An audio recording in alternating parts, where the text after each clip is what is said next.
Today I wanted to employ a simile which I just mentioned in passing last night.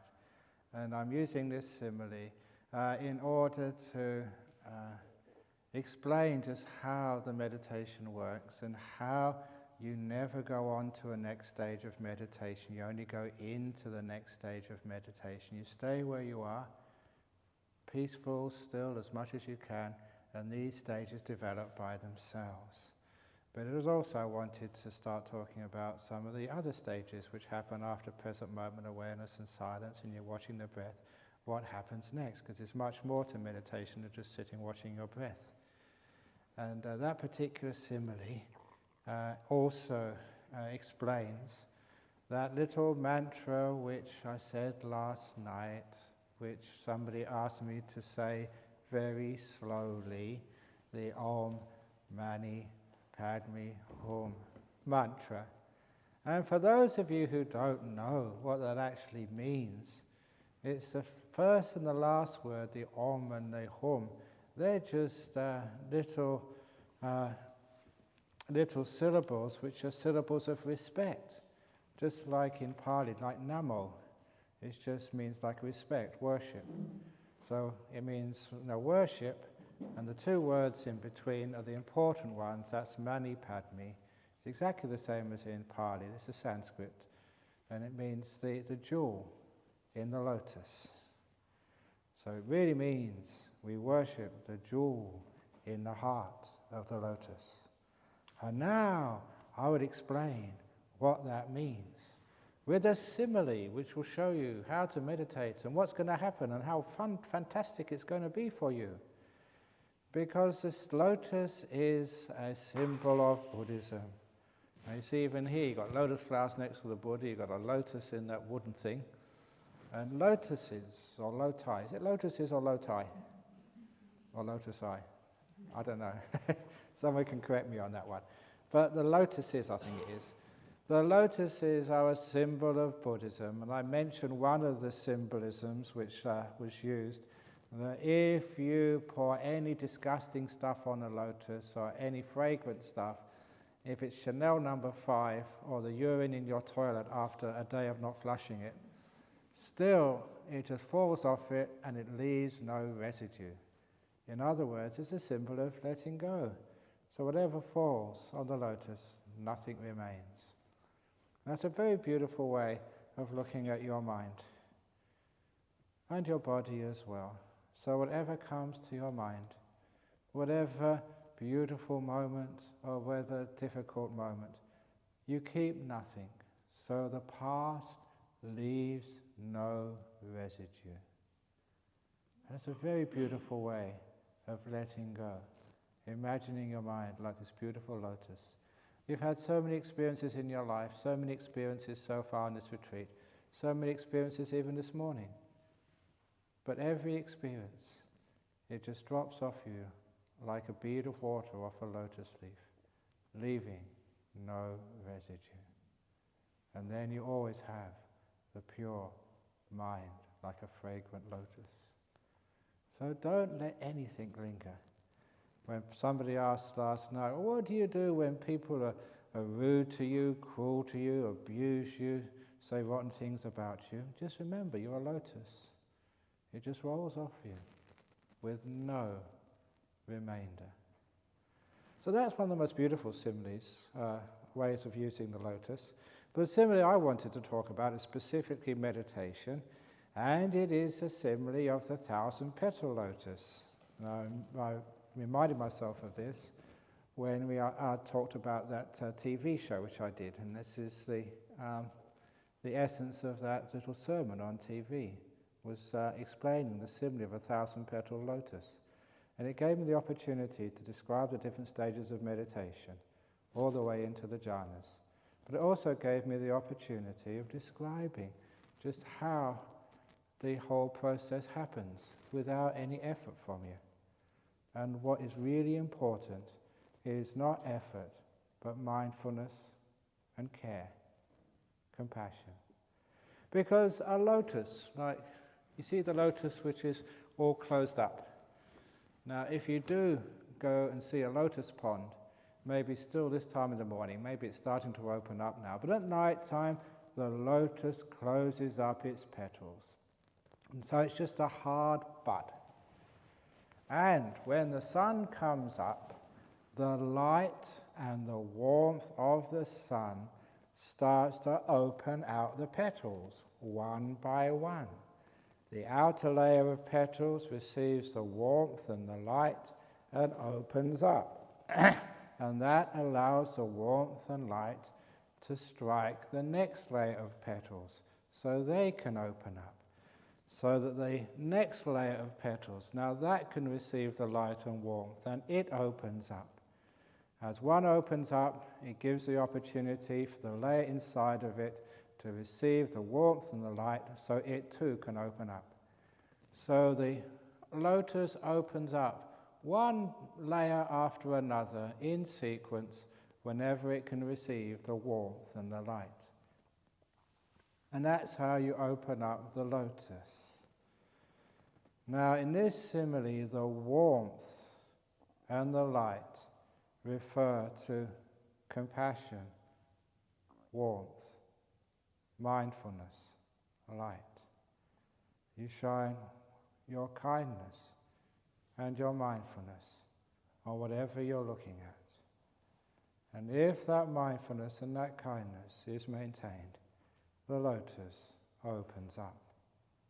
Now, first of all, the first part of that lotus, the outermost leaf, that has to withstand all the wind and the dust, because that is the outermost shell.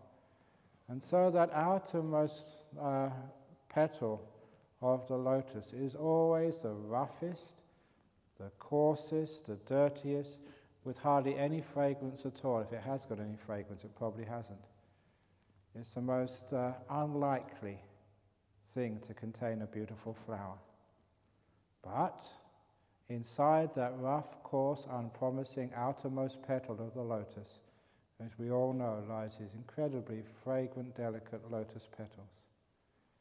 And the first part of the simile is just like you, in this hopeless case, this person who hasn't been able to meditate for years, this person who's crazy and always thinking or falling asleep, and say, how can anything beautiful be inside of me? Ah, but it is.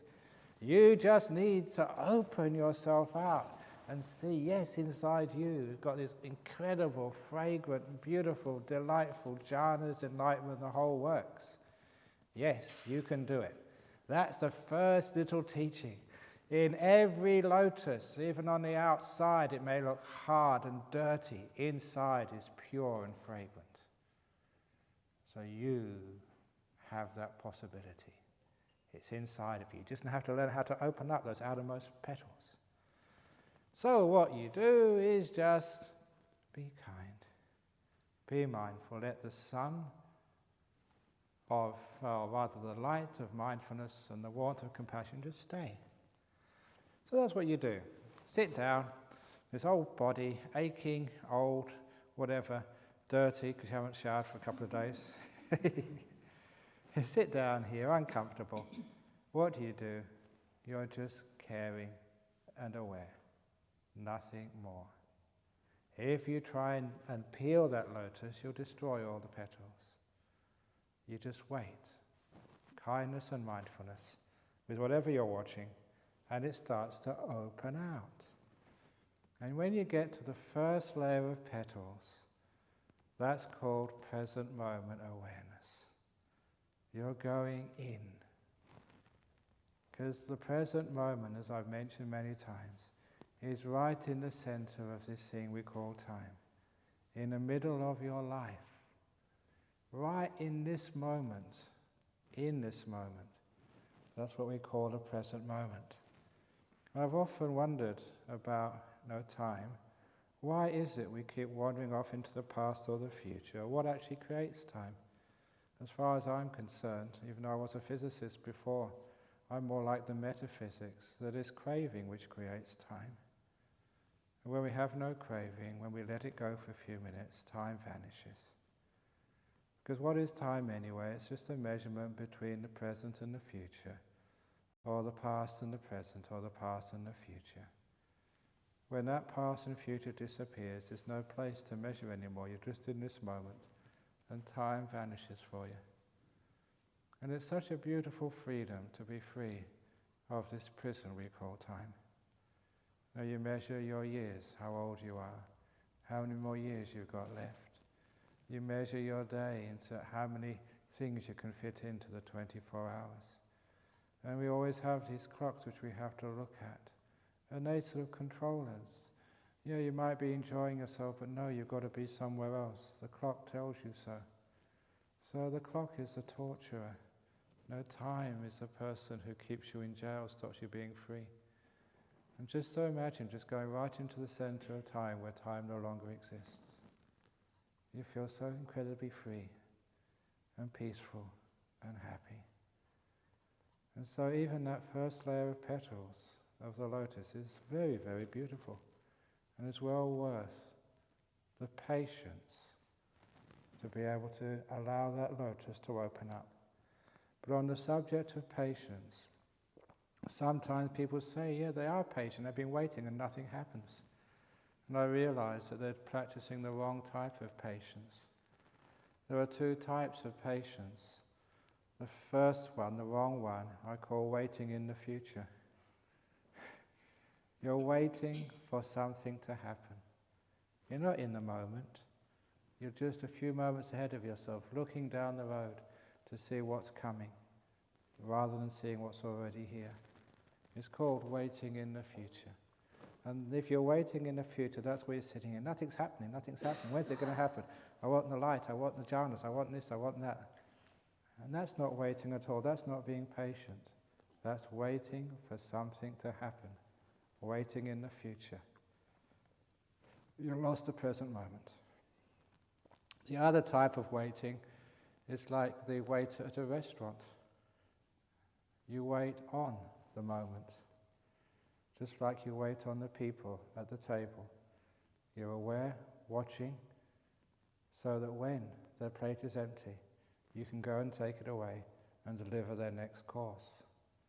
You're in the moment, alert, aware, waiting on the moment, rather than waiting in the future. If you understand that, you understand why a lot of people make mistakes in meditation. They think they're sort of doing nothing, but then they are doing something. They're waiting for the future, waiting for something to happen, which makes you very frustrated, because it never happens. So we wait in the moment. And so when we're in that present moment, we're just here with what's happening, waiting in this moment, or rather waiting on this moment. And then we are mindful, and we're also caring for this moment. As I mentioned earlier on, a mother who cares for her baby will never drop it in a shopping center. A person who's got a winning lottery ticket will be holding on to it, looking at it every moment as they go to try and claim their winnings. If it's something valuable to you, you'll always be caring for it.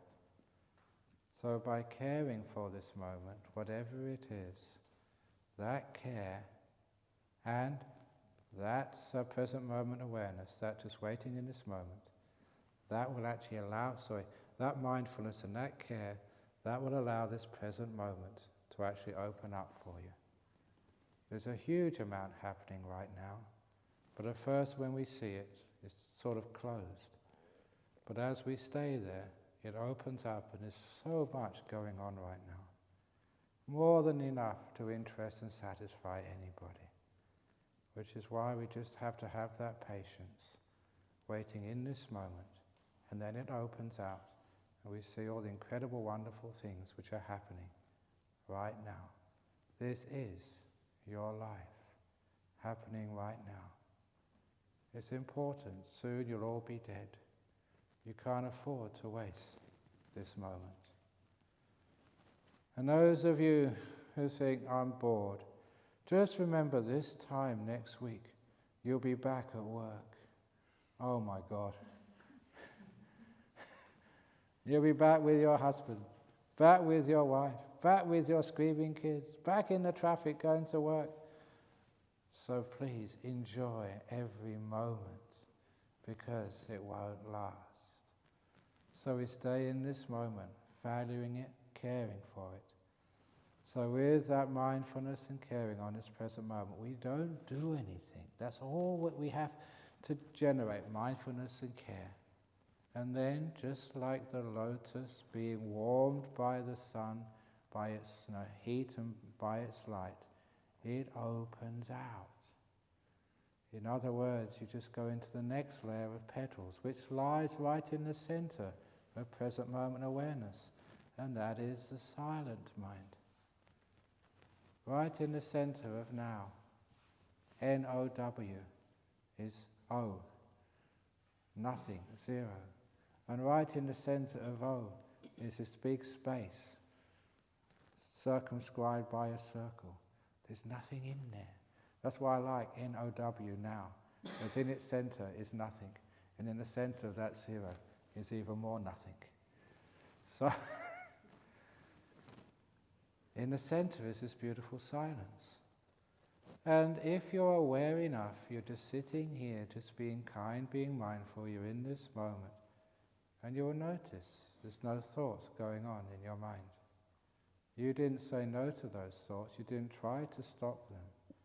They just stopped. They're not necessary anymore. You're going right into the middle of the present moment, into this beautiful silence. And already that second layer of petals is very beautiful and enormously fragrant. Just to be silent.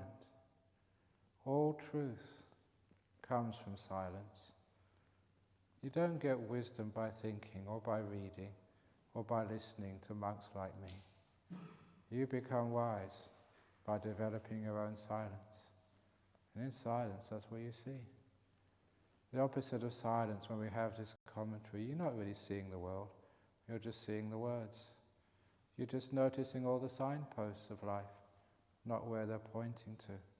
When all the words stop, then you may be able to understand what those words were pointing to all along. A little meditation exercise, in order for you to practice this, another little exercise, is actually understanding what words actually do, their effect. So I'm just going to do this little exercise with you now, and I want you to be mindful of the reaction you have inside your mind after I say these words. Anger. Anger. Anger. Anger. Anger. Do you see, the word was just a signpost, but I pointed you in that direction. You resisted a lot because no one likes anger, but you could see, you could start to feel the anger. You start to know it because the word was pointing to something. What anger actually means as an experience. And now you can try something else. Peace. Peace. Peace. Peace. Peace. Once the word stops, the mind looks in that direction too. So you actually see where that signpost is pointing to. You understand what peace is. Not its signpost, not its label, but what it actually is. That's why all the words, they've got a meaning, they've got a function. They are there to point to what those words represent. And once you've got what they represent, you don't need the words anymore. They've done their job. You're in peace. You don't need to have any more signposts. You've arrived. So, soon we get to that stage. We're right in this moment, and we're silent, and we don't need any more signposts. No more labels. Now, we're in the silence. So close, to truth and reality. So what happens next? Again, because the way that you have been brainwashed, and I'm trying to re-brainwash you, is we always in life go from one thing to another. It's a sequence of achievements. We go to grade 1 and then grade 2 if we graduate, then grade 3, and then we go on to this certificate and the next certificate. We're always going on this journey, stage by stage, lap by lap, journey by journey. You see the kilometre signs on the roadside, 1 kilometre, 2 kilometres. We always measure ourselves by progress. And so that's so embedded into our psyche that even in meditation we try and do the same sort of thing and it never works. This is stage 1, this is stage 2, this is stage 3, this is stage 4. Where are you so far? Only on stage 2? Oh, I feel so bad, I'm only on stage 2. That is very worldly stuff. Nothing to do with meditation or spiritual paths. So, no stages. Instead, we always go in. We stay where we are. We're not going anywhere. That's the world, going places. This is just being here. Being as fully as you possibly can where you already are. So you go into this moment, you go into the silence. You don't do anything. You don't go anywhere. If you're trying to get somewhere, yeah, you have to do something. But if you want to be here, you've got to stop all this doing and stay. Just have mindfulness and kindness to the silence. And once you have enough mindfulness and kindness to the silence opens up. The next layer of petals is revealed. And surprise, surprise, that next layer of petals, if you don't choose anything, is your breathing. The breath meditation is not something the Buddha designed. It's something which was already there. It's just the nature of letting go to have these stages occur.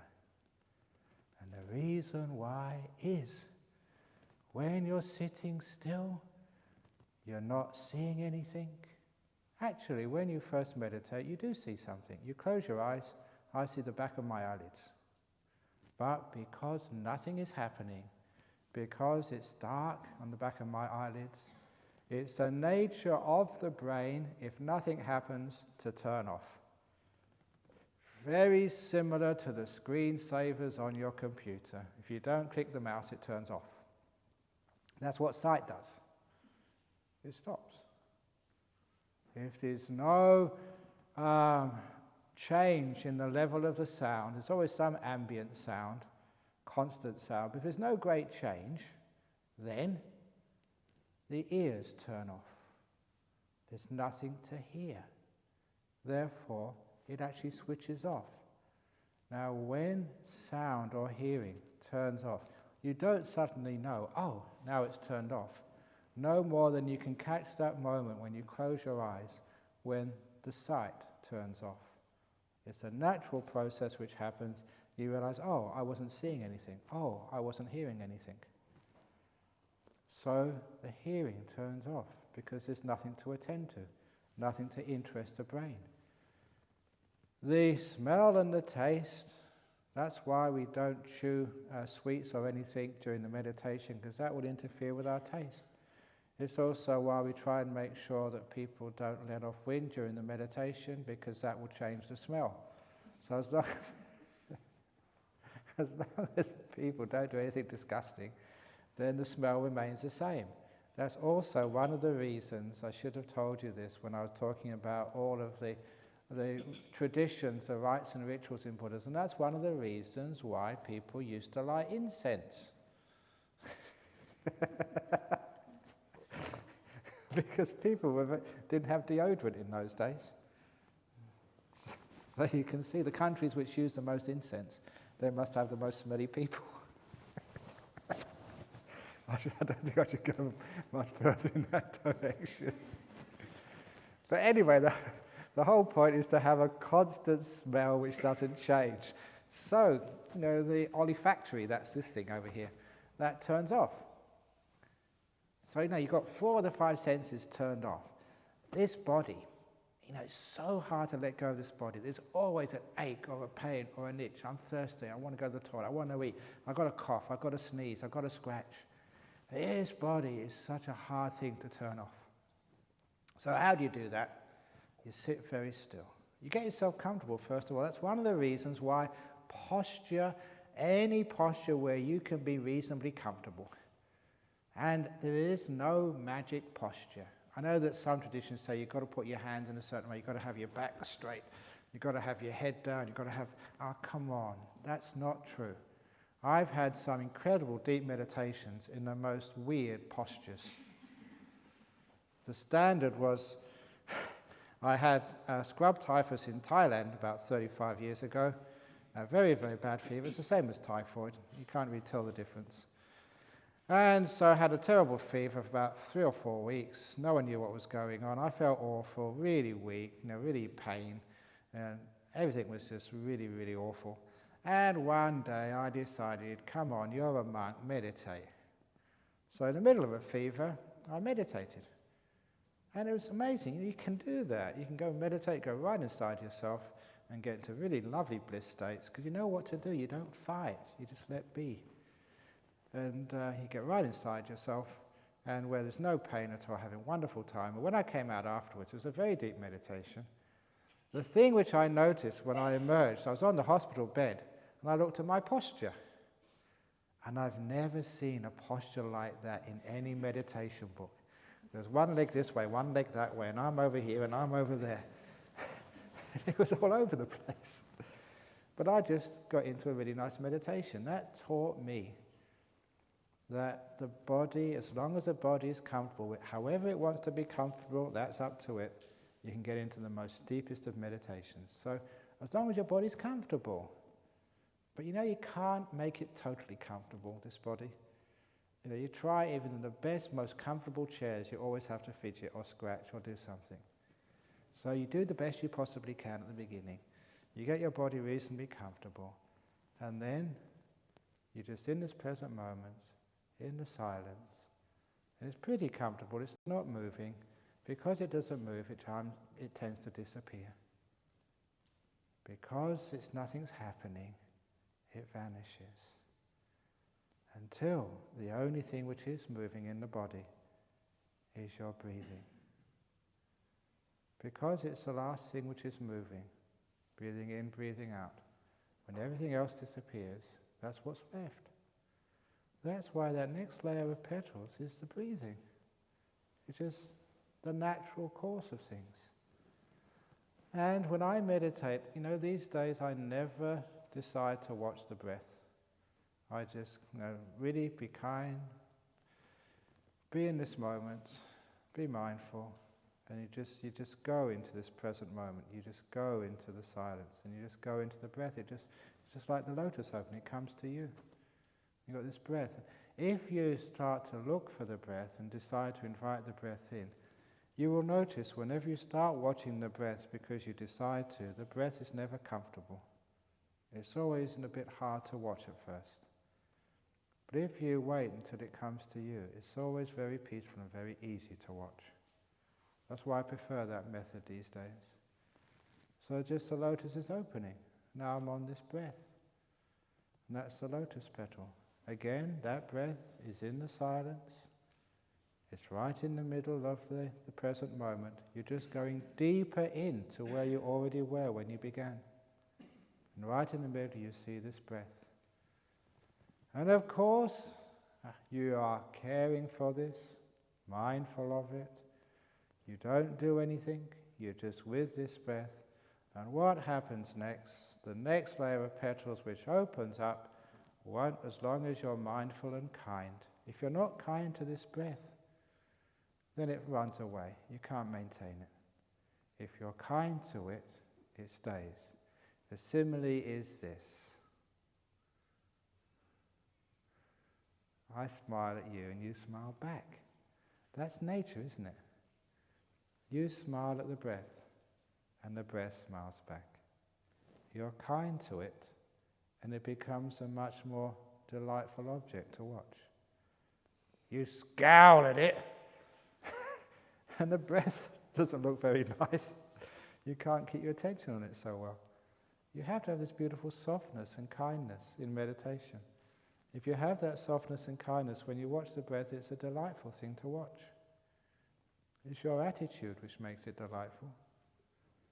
So you're watching this breath, and with kindness and with mindfulness, and the next layer of petals which opens out is what we call, I mentioned this in brief earlier, the full awareness of the breath. You're watching the breath from the very beginning of an in-breath to the end of an in-breath. From the beginning of the out-breath to the end of the out-breath. You don't just choose to do this. I'm sure many of you have tried to do that. Okay, let's watch from the very beginning to the very end. Yeah, you can do that through will, but you can't really sustain that very long. But if it happens naturally, because your mindfulness is increasing, you're just being kind, you can see this breath from the beginning to the end of just one in-breath. And every sensation is different. Every breath is unique. There's never been a breath like that ever before. And even this part of the breath has never begun that way ever before. Something you thought was very boring becomes incredibly interesting. It grabs your mind. This is the beautiful layer of petals called the full awareness of the breath. The deeper you go into the lotus, the more beautiful are the petals, the more fragrant and the more delicate, just like the layers in your mind. Beautiful breath. So this delicious, beautiful, full awareness of the breath, from the beginning to the end. And all you're doing is just caring for it, being mindful. Again, if the idea comes up, what should I do next? Then your lotus is going to close up. You've lost the present moment. You're not caring anymore. You've just lost it. So be very careful. Don't ever think, what should I do next? It's all being here. What am I doing now? Be more fully aware of the full awareness of the breath. It's going in, going out. And the next thing which opens up, I jumped ahead of myself a bit, was when it becomes incredibly delightful. It's a delightful breath, from the awareness of the breath, the full awareness of the breath, to the delightful breath. It's a natural thing which happens. It's just like the opening of a lotus. The petals in the middle get more and more attractive. So the breath becomes incredibly attractive. You're just watching this breath come in, watching the breath go out, with a lot of joy. So there's no longer any having to do something. You're really having fun. A lot of fun. It's satisfying. It's joyful. Now, many times when this happens in meditation, people think, oh no, I'm going to get attached to this. Exactly, you're supposed to get attached to this. I said recently, when people say, you sometimes attached? Oh yes, I'm very attached. When I get on an aircraft, I'm very attached to the seat. I'll put the seatbelt on. Otherwise, I'll fall off. If you go on a motorbike, please be attached to the motorbike until it stops. Otherwise, you'll fall off. Attachment is good sometimes. Otherwise, you fall off everything. So, when you're enjoying this delightful breath, attach to that. That's an important part of the journey. A Buddha once gave this incredibly profound simile of the raft. He said, yes, if you are crossing from one bank to the other, you have to get on a raft. But once you get onto the other side, then you can let go of the raft. Don't be attached to it then. But please don't give up the raft in the middle of the river. Don't jump off until you get to the other side. So attachments are fine. They've got a purpose for them. It's only we keep them too long, that's the trouble. So you attach the joy. Get off on it. Have fun. You know, as a monk, it was so wonderful, such a great revelation, to realize there was something I could enjoy. Without any guilt at all. You gave up sex, you gave up movies, you gave up music, that was a tough one. No, food, you can't really give up food. But, in northeast Thailand it was disgusting anyway, so there's not much joy in eating boiled frogs. But the one thing which I could enjoy was my meditation. And I thought, wasn't it wonderful? The Buddha said, okay, you can do that. You can enjoy your meditation. Isn't that wonderful? And that's actually the heart of my monastic life, enjoying my meditation. You can take everything else away. You can beat me, you can kick me, you can scold me. The meditation keeps you going. Beautiful, joyful meditation. So, you have this beautiful meditation. That's an inner layer of the lotus. And I call that one of the most important stages in the meditation. The tipping point, the fulcrum, because once you get to that, then you're off and running. Then just the meditation is no problem anymore. Then you're going to get some incredible, wonderful and powerful stage. And all I've got to do is to stop you interfering with the process. And so you can just, off you go, all the way into jhanas, enlightenment, the whole works. Because you're getting joy up in the meditation. The breath is really nice and beautiful. Because it's beautiful, there's no effort at all required to watch. The mindfulness becomes absolutely natural, automatic, unavoidable. You just have to be mindful. It's just wonderful. And with that mindfulness and that warmth, that beautiful, delightful breath gets so soft, so even, so nice, so smooth. There's hardly any difference between the in and the out breath. In fact, there is no in-breath or out-breath. It's just this moment of breath happening now. It's only the past or the future by which you can know that was an in-breath or an out-breath. But when there's no more time left, there's just this moment of breath, the same as all other moments of breath. So even that nothing is changing, that it disappears, it turns off. Now you go into a deeper layer of petals. Because when the breath disappears and vanishes through this method, it means that the last part of your five senses has now turned off. Sight has turned off, sound gone, smell, taste, and now your physical sensation of touch is now turned off. That's why the breath is important. It's like a stepping stone for you to let go of your body. So the body is totally vanished. And now at last you can be with your sixth sense, the mind, the citta, the most important part of this thing you call yourself. That's one of the reasons why we meditate this way. It's not just stillness for the sake of bliss, although bliss is there. It's to actually to understand, to have the insight into what this mind truly is. And how can you know what this mind is when it's so covered up with all these other senses? So once this mind is separated from the body and its five senses, at this stage in the meditation, you've got an idea, an experience of what this mind is, this sixth sense. So you're going into a deep layer now. All you have, the body has totally disappeared, and you're just starting getting close to the mind.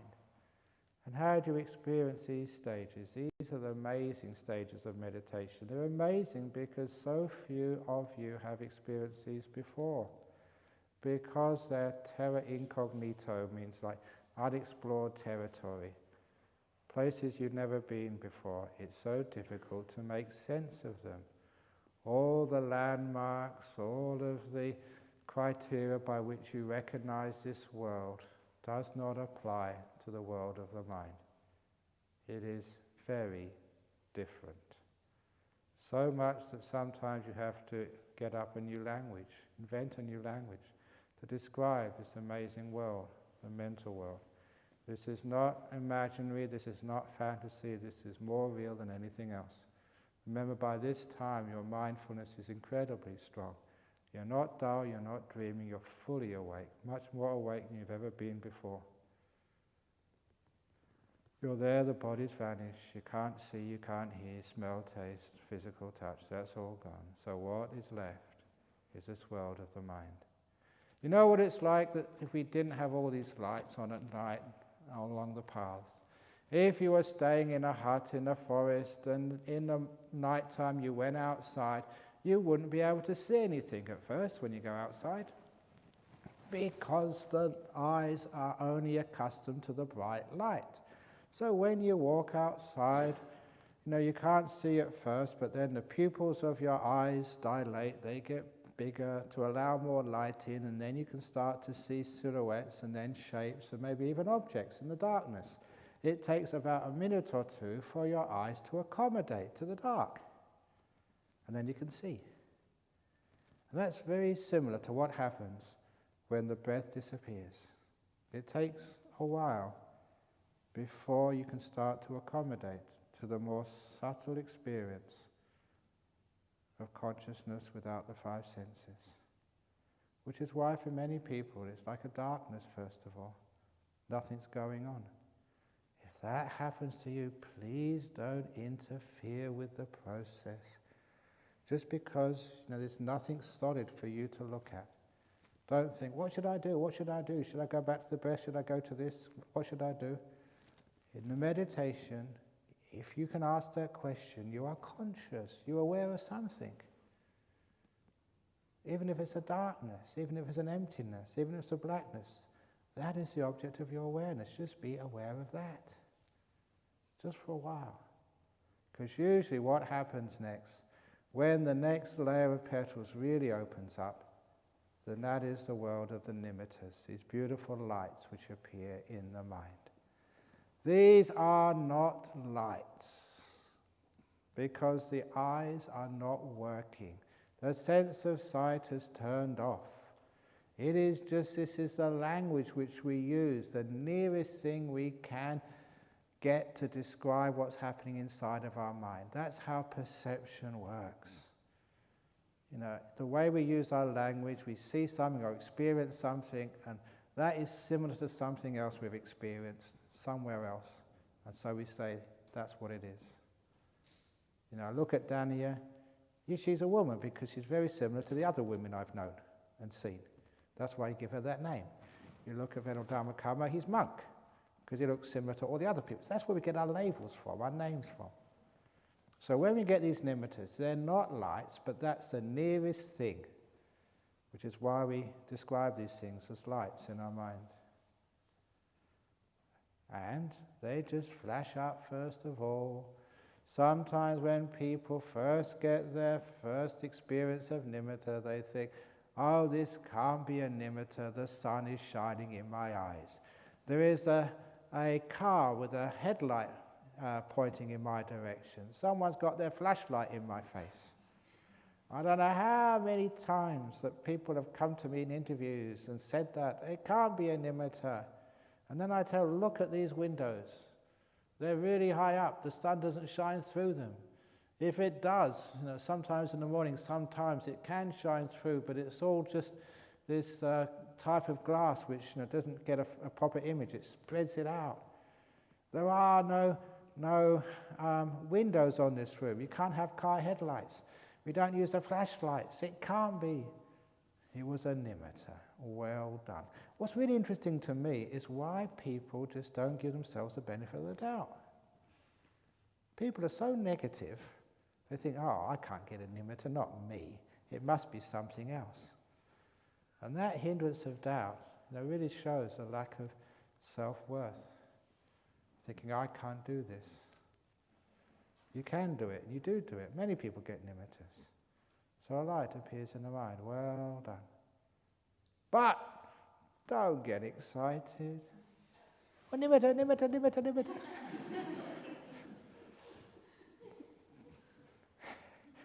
It's really a great shame because you work so hard to get there, and now you're there, you just trip up on the doorstep going into jhanas.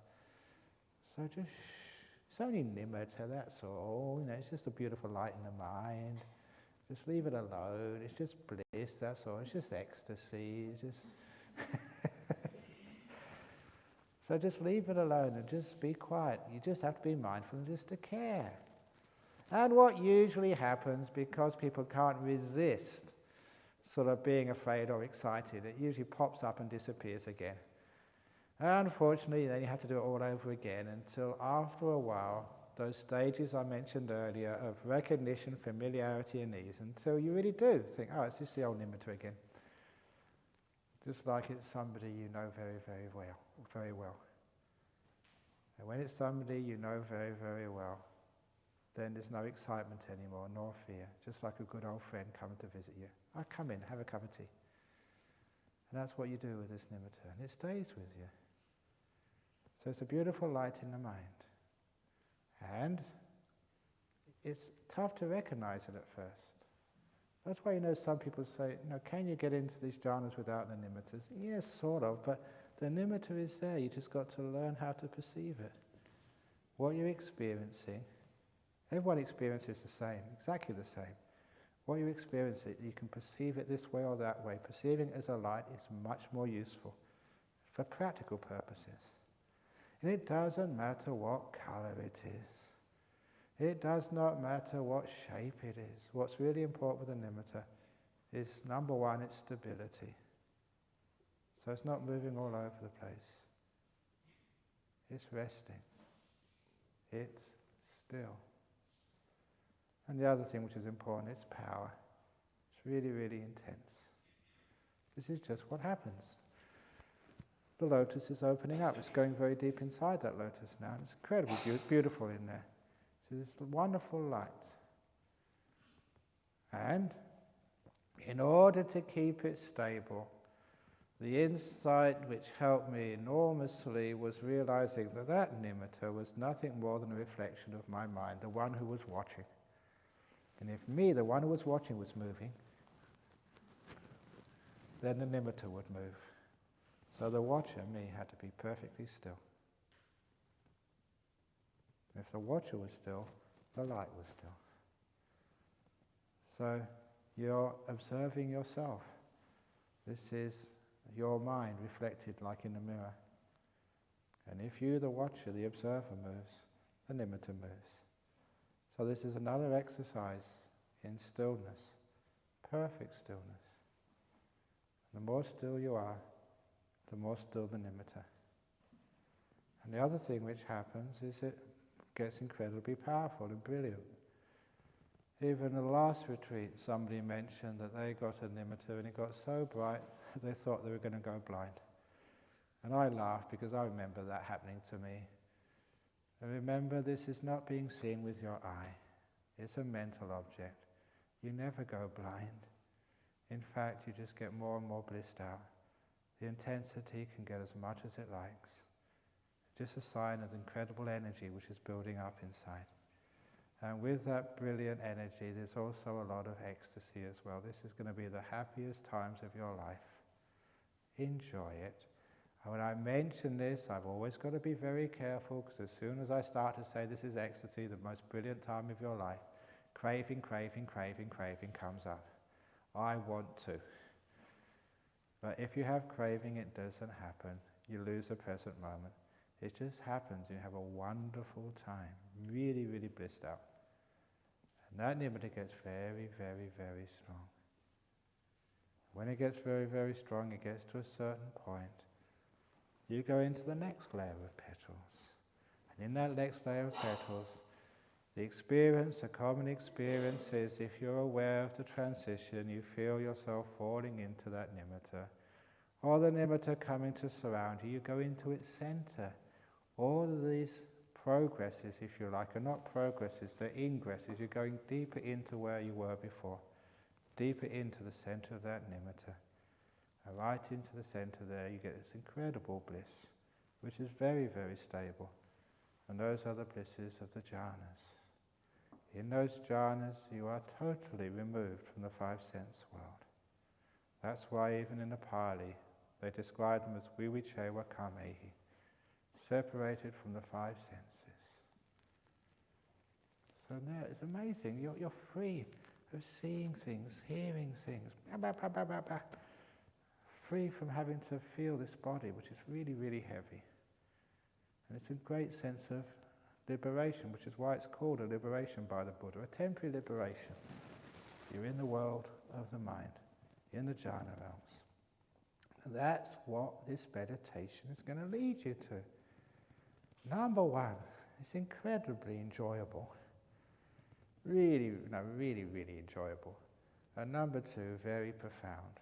So when you come out of these afterwards, number one, you're going to be sort of a bit of a different character. It's going to give you a totally different understanding of this world and what's possible. And also that these are the places you get incredibly powerful insights. Because you're seeing a totally different reality you ever expected could exist.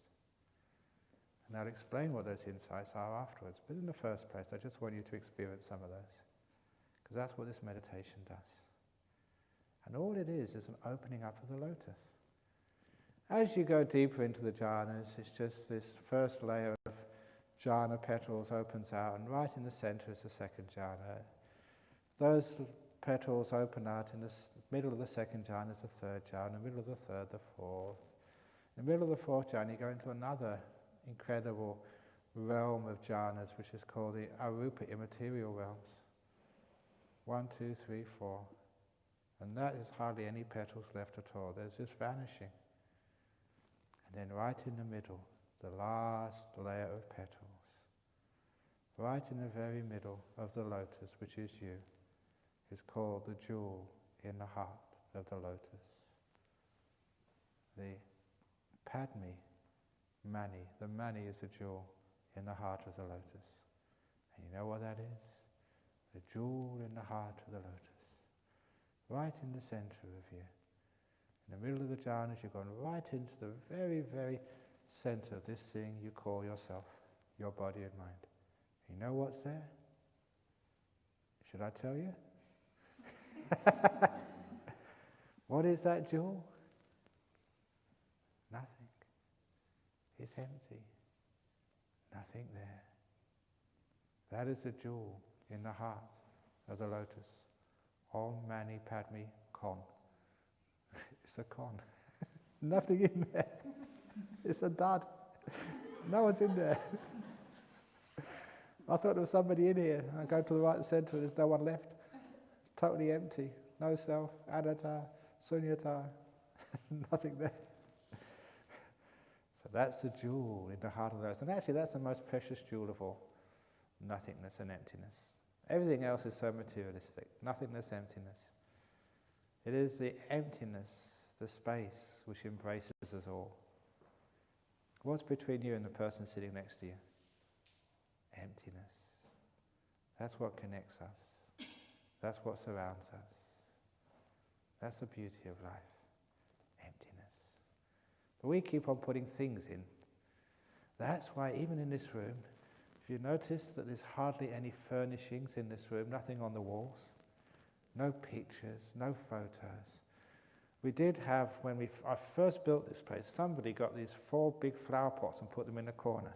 I was really disappointed, so I chucked them out. I think they're outside. Why is it? Can't we have a nice corner which is empty? Why do you want to put a flower pot in there for? It's beautiful because it's empty. Why do you want to sort of paint the walls? It's beautiful, they're empty bricks. So the whole purpose of this room is to remind you, there's nothing here. So don't try and destroy nothing.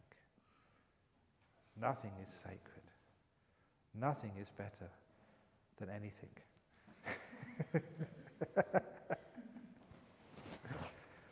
So anyway, so that's what happens, the simile of the jewel in the heart of the lotus. The most important part of that is how it happens. The technique, the method, if you like, which is being kind, being mindful. And that's it, nothing more. And all these things happen. The lotus happens all by itself. Just be patient. Wait in this moment. Don't wait in the future. And then it all happens quite naturally. It's an amazing thing to watch. The only time it doesn't work is when you interfere. You don't follow instructions. Follow instructions, it all opens up naturally, beautifully, wonderfully. And you'll start to understand, wow, even me, of course every lotus has got the beautiful petals inside. You just need to open it up. You have amazing meditations. And that makes me a happy monk when you have these great meditations and you come to me. I always like this because people come up, and it's the nearest simile which I can get is when, you may have a son or a daughter and they've just fallen in love. Daddy, Daddy, I met this amazing boy. Oh, I'm in love. That's what it's like when you get these deep meditations for the first time. Oh, Ajahn Brahm. Oh. It's really sweet. So anyway, I hope that happens to you. So any questions? Questions or comments about the talk on jhanas and opening up the lotus? Yeah. How long does it take normally to reach? Just one moment, just now. How long does it take? No time. It takes no time at all. No. Immediately or an hour, that's time. I say it takes no time at all. You have to let go of time, and then it can happen. But if you start to see half an hour now, 2 hours, 2 days, 7 days, that's time. So no time at all means you have to let go of all your perceptions of time. To hell with time. It's just crikey, years and days and weeks, that's such a pain in the neck. So just sit down and just be. And then it's no time. Yeah? So with nimitters, they can change shape? They can change shape because you're moving. They change. So it's a matter of you being able to stay still and not Yeah. getting excited with it? Yeah, that's right. The nimitta gives you feedback. So if the nimitta's moving, you're moving. So somehow you've got to be still. The nimitta moves over here, moves over there, change shape, then you're changing shape. So calm down, be more still.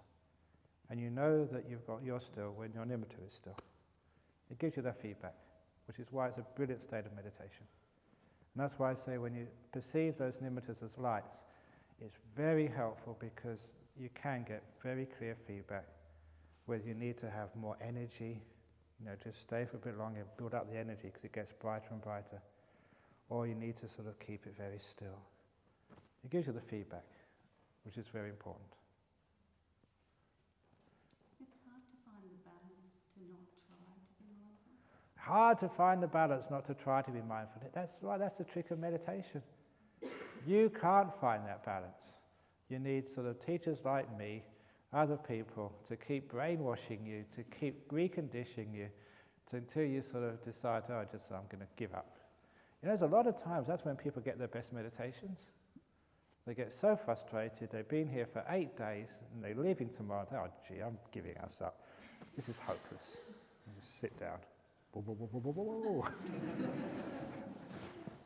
When you're not trying, that's when it happens. There's so many cases, like this one girl, I was talking about her experience. We're doing this retreat at Khao Lak in Thailand for the Buddhist Fellowship. And she was very diligent, hour after hour meditating and getting absolutely nowhere. And then sort of the retreat finished, and then there was about an hour before she was going to get her bus back to the airport. And so she told me, she had an hour, nothing to do. She decided to kill time. Just kill time meditating. And after the hour she came to see me, and I was having my lunch and she was on the ground. Oh, Ajahn Brahm, oh, it's wonderful. I can't repeat it, but it was something like that. So because she wasn't trying for the first time, she really let go, then it happened. I was going to tell you this story later on, but it comes up now. This is Ajahn Chah's simile, one of the best similes he's ever given. And this was the very first year in Thailand when I was with him in 1974. Yeah, about 74, 75. And he said his monastery was a mango orchard. This is the mango orchard simile. His monastery was a mango orchard. There's no mangoes in that monastery then. I thought, what's he talking about? And he said those mangoes were planted by the Buddha. No, it's one of his similes. And he said, those mango trees now are mature, and every branch and twig is dripping with ripe, juicy mangoes. They're there. And he said, you monks these days, you meditators these days, you nuns these days, you're so lucky. You don't have to throw a stick up to get the mango to fall. You don't need to shake the tree. You don't need to climb the tree to get a mango.